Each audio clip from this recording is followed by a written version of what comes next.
Another question that I was asked coming out of our series, The Power of Forgiveness, was this. How do I seek forgiveness from someone who's cut off communication with me?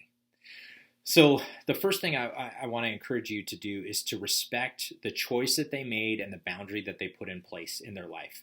The hurt that you caused in their life, it's caused them to see you as somebody who's not worthy of trust and someone who is unsafe to have in their life. So, I want to encourage you, respect that boundary. Part of the steps of seeking forgiveness is to understand and empathize the pain that you caused. And so you cannot force them to forgive you. You can't force them into a relationship with you. You need to recognize that there has been a cost to the sin, to the wrong, to the hurt that you committed. And so recognize that.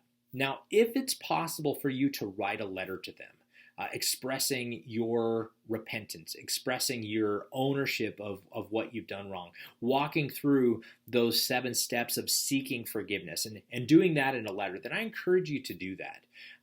If it's not possible for you to write a letter because you've been told not to communicate with them in any way, shape, or form, or you don't have their address, or they're no longer with us, then walk through those steps of seeking forgiveness with God in prayer.